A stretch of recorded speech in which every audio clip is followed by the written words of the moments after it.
breath, and we are seeing a story as old as time.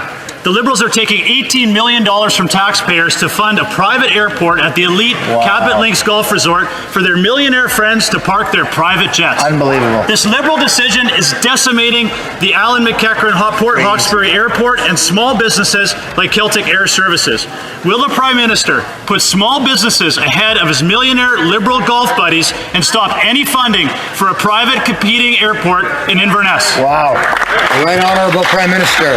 Mr. Speaker, it's always interesting to hear the Conservatives pretend they stand up for the middle class, who we know that their approach has always been to give advantages and benefits to the wealthiest in the hopes that it'll trickle down to growth for everyone else. Prime Minister Justin Trudeau is going to be investigated for violating the Federal Conflict of Interest Act. Here's why he's not concerned about it. The Prime Minister is facing his third investigation under the Conflict of Interest Act. This for what role he may have played in the awarding of a $911 million contract to a charity to encourage student volunteerism. The issue is that he and his family are quite close to the charity and two of its founders.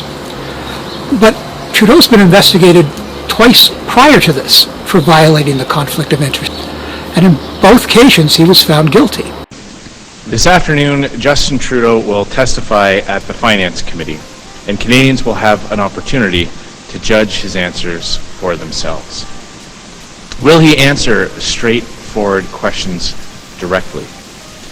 Or will he skate, as he has repeatedly done so in the past? Will he blame hardworking members of the public service for his failures, or throw members of his team under the bus?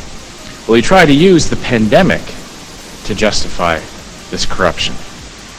Or hide behind cabinet confidences, as he did during the SNC-Lavalin scandal? I know people want to hear more about the Canada Student Service Grant Program in particular. I know there are many questions and problems with the way this program is run about, and I know people have concerns about it. I get that. I made a mistake in not recusing myself immediately from the discussions, given our family's history.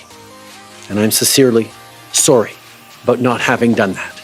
We now have a finance minister who has breached multiple sections of the Conflict of Interest Act relating to his failure to recuse himself in the sum of hundreds of millions of dollars, nearly $1 billion of money that went to an organization that traveled him and his family around the world, promoted his daughter's book, and so